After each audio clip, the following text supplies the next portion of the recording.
Have you ever wondered what's happening in your brain when you suddenly have an aha moment? Or why your best ideas sometimes show up in the shower? That's creativity, suddenly wanting to go to work. Creativity isn't just for artists or children. We all have it. It's the secret engine behind problem solving, innovation, and resilience in everyday life. And neuroscience reveals exactly how it works.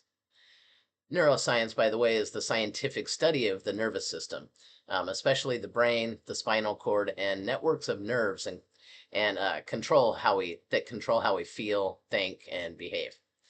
So, what's creativity? Creativity isn't located in a single creativity center of the brain. Instead, it's the result of different brain systems working together, kind of like each instrument in an orchestra with the conductor pointing you in constructive directions.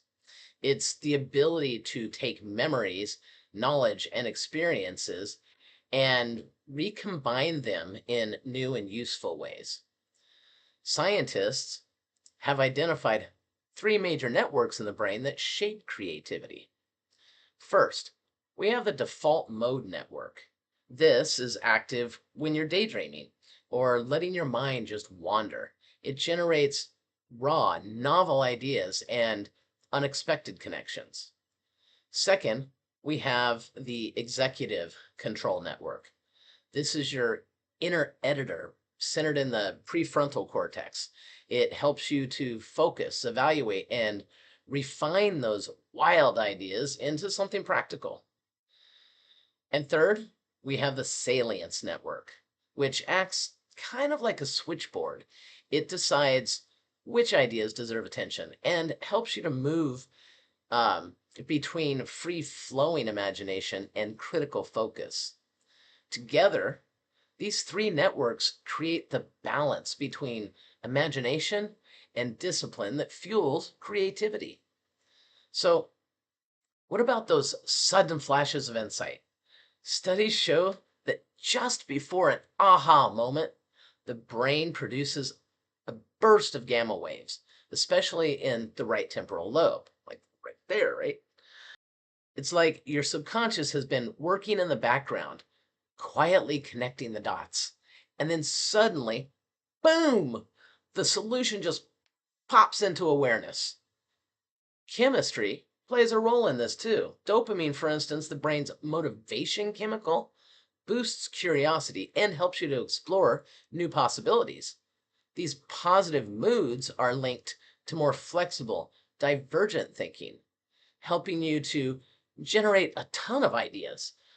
On the flip side, constraints and challenges can also sharpen your focus and refine those into solutions. So let's look though at a myth versus reality. Um, a common myth is that creativity only lives in the right brain. But the truth is, creativity is whole brain.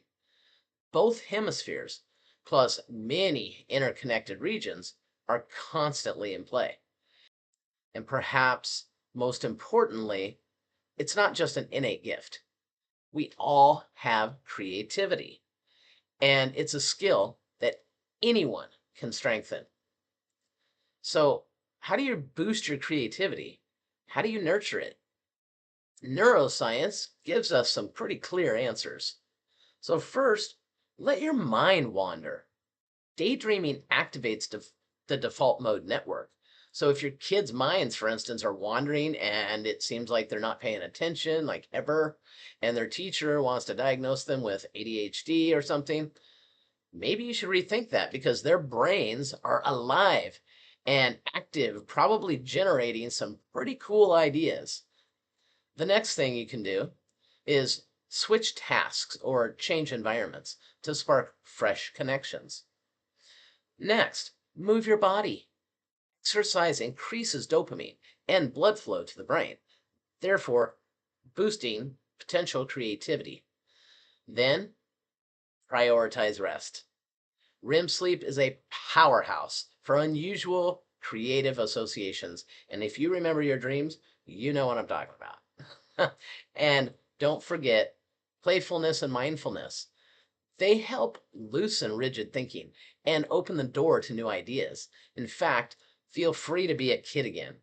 Get in touch with that part of you, allowing yourself to have some kid like fun, whatever that is. So, what does all of this mean? In the end, creativity isn't magic, it's the dynamic dance of brain networks, chemicals, states of mind. So, the next time you get stuck, remember your brain already holds the building blocks to your next great idea. You just need to give it the right space to emerge. Well, thanks everyone. I hope that you have a wonderful day. And if you'd like to know more about how the brain works to manage our daily lives, then check out this video right here. Well, thanks everybody. I hope that you have an awesome day and feel free to go be creative.